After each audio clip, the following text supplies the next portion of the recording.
Hello, beautiful souls. Good morning. Gorgeous Rocco Park on Salt Spring Island.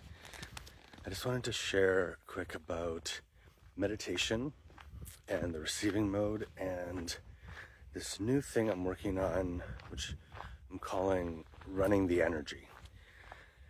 So anyone who's into kind of meditation, manifestation, Abraham-Hicks, all that stuff, knows that the goal, if you want to call it that, is to get into alignment, get into the vortex, get into a place of feeling good, and from that place, things that you want, things that are in your vortex, things that you've created can come to you more easily. People can get inspired to reach out to you, and synchronicities can become more frequent. And there's a really cool bit from Bashar, which I won't get into much, but just on kind of like the physics of law of attraction. And I don't think it's been scientifically discovered yet, but it sounds really cool and it makes sense to me.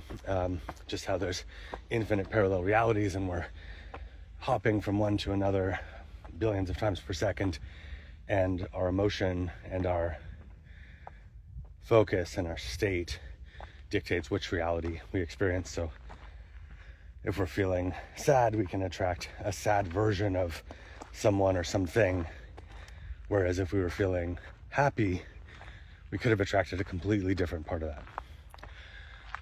Anyways, so meditation has been a key for me to really tune into that. And how do I calm my mind, get into alignment?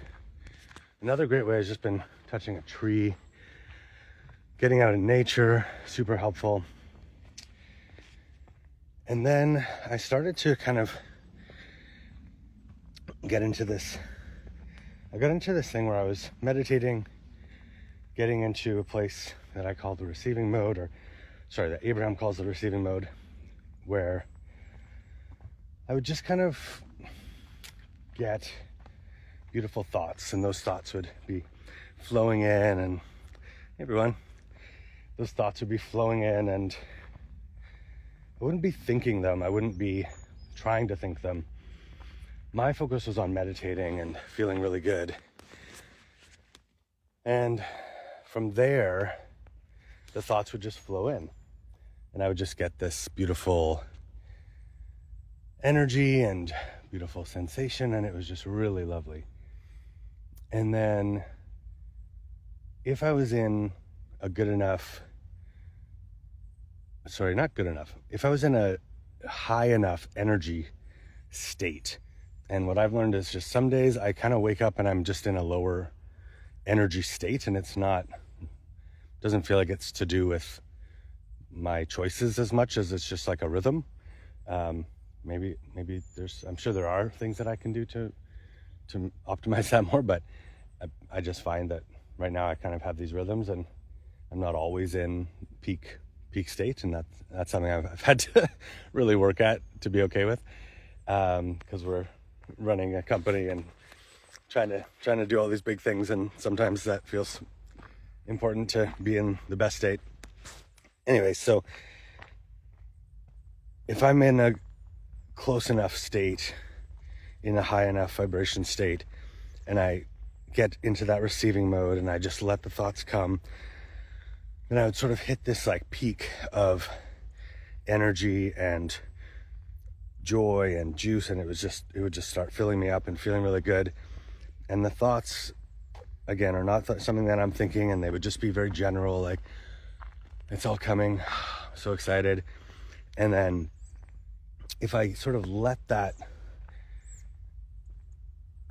go for a while, and I would go on my walk, go on my drive, whatever, then the thoughts might become more specific and be about a specific subject, or even start to unwind some negative pattern and just say things like, it's okay that you're not there right now, there's no rush, you don't have to be perfect, blah, blah, blah. And again, these weren't thoughts that I was thinking. I wasn't trying to fix stuff. I spent a lot of years trying to get in there and fix things and feel everything and heal everything. And if I could just get, to the root cause of all these things and heal all my trauma all at once, maybe, I'll be free forever. And what I realized was sort of what you focus on expands. And if you're just focusing on trauma, you just attract more trauma. It's a good time. It's not a good time. So I would get into these beautiful states, but on days that I wasn't in that good of a place, I would sort of get to like a nice, and I would find that it's important to do that early in the morning, because then my mind wouldn't have time to sort of get momentum on anything else. But on days that I wasn't in a just a naturally high energy state, what would happen, sometimes I would have a great day still and I would just kind of relax. Sometimes I could get in there kind of at the end of the day after a long day of just chilling and doing my thing.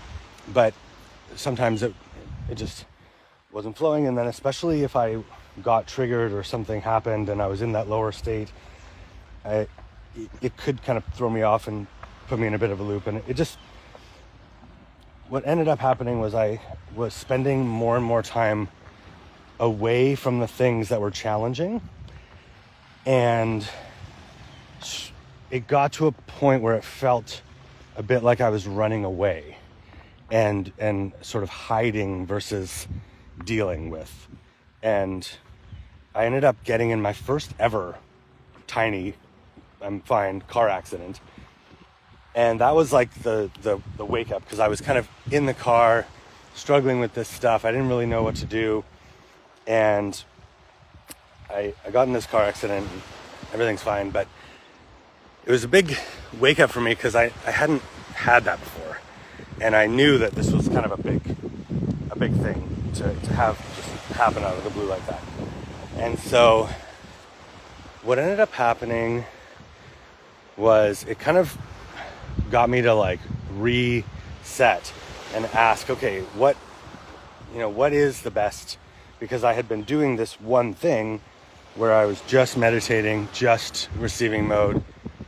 And then anytime that I wasn't in that peak energy state and feeling really good, I felt like, I can't work like this. I can't focus like this. I have to be in that peak state. So I'm just going to go off. I just have to go and do something else. I have to distract. I have to do non-important things. I have to whatever. And it was kind of like it wasn't coming from a good place. I could feel it was coming from a fearful place of, if I engage with this important investor or this important business thing from this state that isn't perfect, that isn't the highest possible state, bad things could happen, or I won't, get the best possible outcome. And I think that's not accurate. And so back to the beginning of the video when I talked about running the energy. So I started to get into this thing where I tried to get into that state again, but whenever I would try to meditate, it just felt off. Like I was too far away from it, and for whatever reason, it usually doesn't happen like that, but it wasn't flowing anymore. And I just thought, what if I, instead of trying to meditate, which again, even in that wording, you're sort of trying to do something, there's like this goal, you have to get there, and then I would beat myself up if I couldn't get there, blah, blah, blah. So instead of doing that, what if I just did the thing that Abraham-Hicks and Bashar talk about, which is just feel a little better right now. Just, Bashar says, follow your highest excitement with no expectation, and Abraham says, feel good. And so what if I could just feel a little bit better right now? What if I could just move my energy in a direction that felt a little bit better right now? And so then I would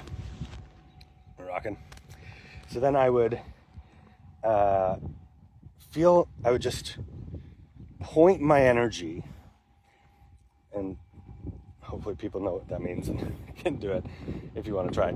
But I would just point my energy, my focus, my attention on feeling a little bit better.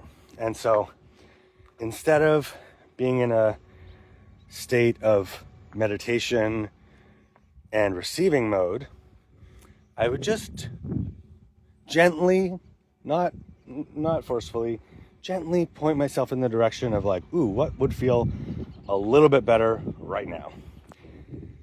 And I started to notice that when I was lower energy and out of the vortex and not feeling great, this was a much better way for me to get closer to the vortex, closer to feeling good, more in alignment, than to try to meditate and try to get in the receiving mode and then try to get in the vortex that way.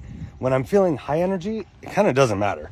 Like anything will kind of work. And of course there's exceptions and things can trigger or whatever, but it's very easy when I have a lot of natural energy and just from I'm in that cycle, I'm in that part of my week or my month or whatever.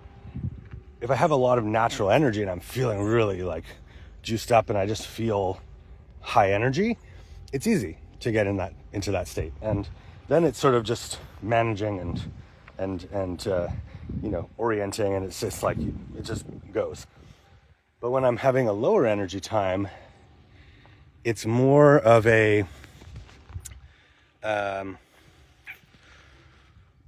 it's been more helpful to get into this feeling a little bit better. And then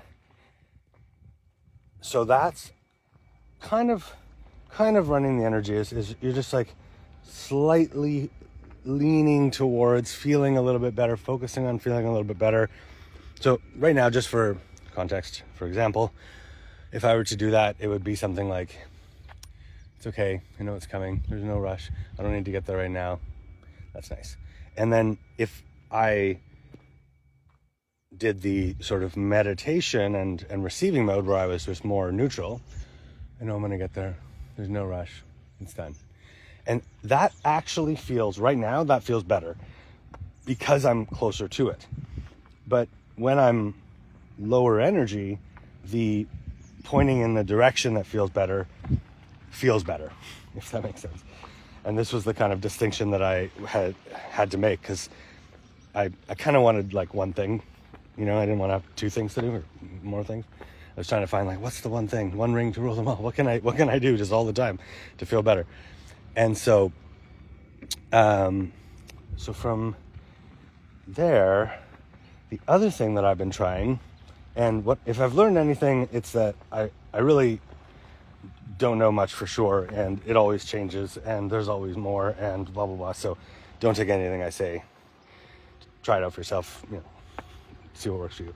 But, so one thing I'm trying is this running the energy thing, where I'll take a situation that feels off, feels stressful, it feels intense, feels like triggering, and I will sort of bring it into my awareness and I'll run the energy. I will point myself in a direction of feeling a little better, and this time I might be a little more forceful, a little more focused, and I'll just point the energy in that direction.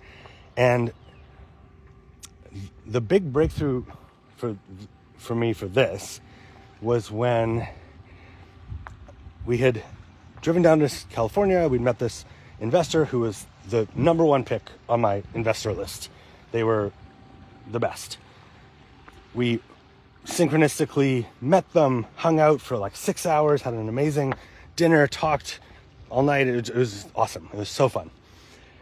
They absolutely loved us. They gave us a little bit of money right away. They were just like, you are awesome. I want to be, supportive. And they didn't invest. It was a donation to our crowdfunding, but it was still a big chunk for us, and it was really helpful. And they just said, I don't have time to like meet about all this stuff, but I want to meet and I want to connect. And then here's like a investment in our friendship or something.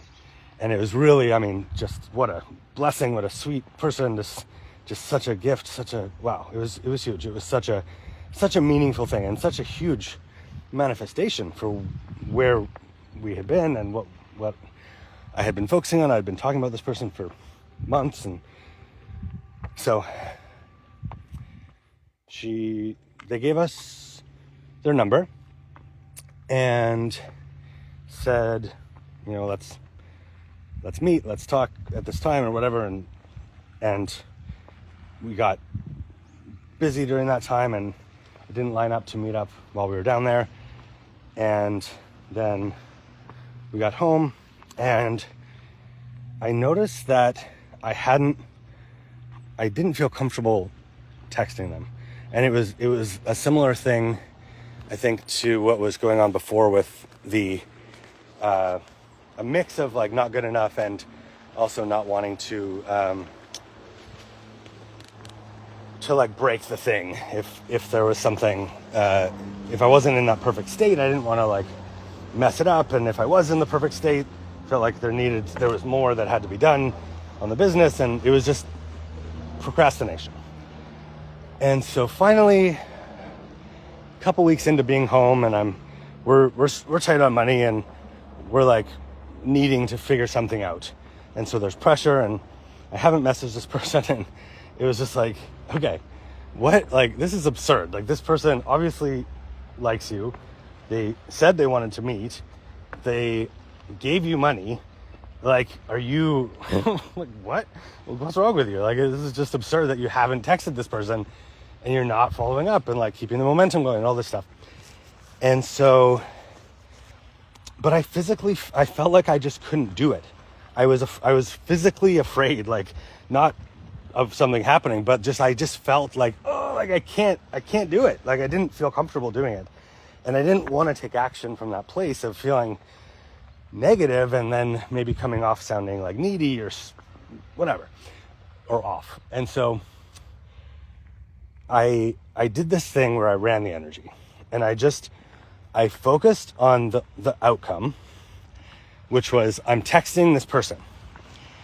And my mind went into revolt and was like, you're not good enough, you can't, you're not, blah, blah, blah, blah. And I was like, great, I'm texting this person. You're not good enough, you have to do all this stuff, blah, blah, blah, blah. Thank you. I'm texting this person. And I would just imagine texting this person, and my mind, it wasn't exactly that back and forth. It was more of a consistent focus on the action, and then letting my mind just have its moment, but not really paying attention, not giving, it was more of an energetic movement, and then noticing the thoughts come. And so I was just running the energy, focusing on the outcome. I'm texting this person. Okay, I know you're going to get there one day, but now's not the time. You can't text this person. I'm texting this person. Okay, I know it's going to work out, but you shouldn't risk it and text this person. Okay, I'm texting this person. Okay, you're probably not ready. You shouldn't do it. Okay, I'm texting. Okay, I guess you could text that person. They did say they wanted to meet. Okay, I'm texting this person. Okay, I mean, it makes sense, but probably not right now. Okay, I'm texting this person. Okay, I guess you can text that person. Probably it's okay, but maybe you just wait a minute. I'm texting this person. I'm texting this person. I'm texting this person. And then it was like calm. And it took that like level of just focus. And it was only a few minutes, I think. It wasn't long. But it was this sort of energy that I hadn't allowed myself to engage in, behavior I hadn't allowed myself to engage in, because it felt too close to the clearing and fixing and healing and like trying to like get to the bottom of thing that I had been doing before that had sort of created, it felt like more bad than good. And there was obviously some good to it, or else I wouldn't have kept doing it. But so anyways, this was sort of like reclaiming a part of my past self that I had sort of like said, okay, don't touch that part. And then I texted that person, and it was fine, and it's okay. And now I'm texting that person, and who knows what will happen, but at least I'm not afraid of it. At least I'm not like worried about it and stressed and whatever. And so that was the most like clear example of a very strong resistance, a very clear, strong resistance on something that was not unique. It was not just this thing that I was putting off and being afraid of. It was a lot of things. And that really helped me get through that specific fear, that specific thing. And then I realized, oh, fun, I can do this with other things. So I've been playing with that, trying to get more kind of in the flow, definitely not trying to only do that and, you know, get back to that place where I'm thinking about only clearing stuff. So I'm still, I think again, don't listen to anything I say, try it for yourself. But for me, the thing that I'm leaning towards now is like a nice way to measure when to do this thing is in the moment, feeling a little better. In this moment, follow up my highest excitement. In this moment, what feels a little bit better? If I'm naturally kind of drawn to that subject and it just feels like it's right there and it feels easy enough to just focus on it and it's just sort of natural, then I'm trusting that that's sort of the timing is lined up.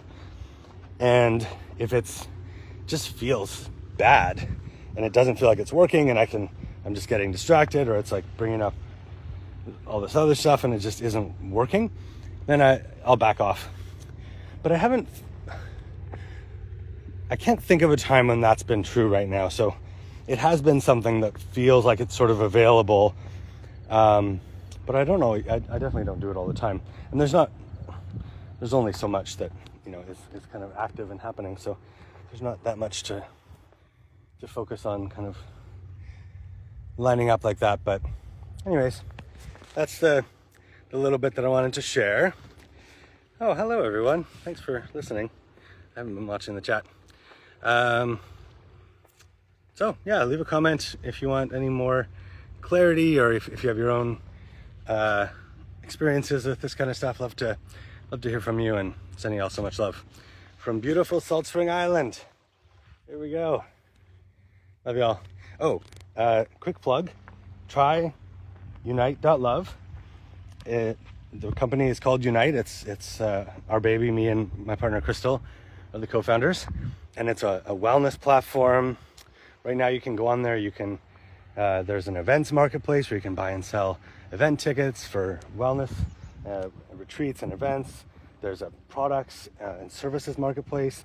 The thing that we're most focused on right now is SpeedHealing, which is basically free mini sessions with wellness practitioners online.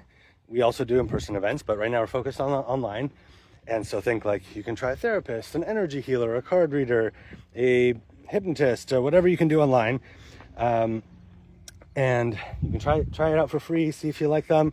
If you do, you can buy a session. Please buy through Unite, because we're not charging anything for anyone to use it. It's just the goal is to make money through transactions and then also eventually memberships. And so you go to unite.love/products, and then you click the SpeedHealing thing. We'll eventually have our own thing, but we just haven't built it yet. So unite.love/products, click SpeedHealing. It's on the top bar. That'll open up all the SpeedHealing events. Oh, look, do you see it? We had a little a visitor, a sea lion. So unite.love/products, SpeedHealing, and try it out. And then we're working on the SpeedHealing app. We've built, our amazing tech team, Swati and Arun, and us have built this, and their amazing team have built this beautiful app that is launching soon, hopefully in the next few weeks. We're just testing and making sure it's reasonable for everyone to try and use. And then, but no perfectionism, we'll get it out ASAP. And we have a crowdfunding campaign. I'll put the link in our bio and the link in our notes, etc., in the comments. And the crowdfunding campaign is to support us to really like dive deep, focus on this as our main thing. We've been running events, wellness events, for the last almost 10 years. Crystal and I will have been together for 10 years on December 5th. And our first event, I think, was in April or March, April or May of 2016. Anyways, we would so appreciate it. If you have a little extra, you can donate to the campaign. You get some cool perks. There's some memberships. You could become a monthly member. It's all outlined there. Let us know if you want anything else. We've also got perks from our practitioners and businesses on Unite. So you can buy, you know, a $100 massage or a session with someone, and then that money goes to us. They give you a free session, or they offer the session, and then it helps us with our crowdfunding. And I think that's it. If you want to offer a perk, let me know. Yeah, comment, DM, whatever. Happy to connect. So appreciate you all. Sending you so much love. Take care.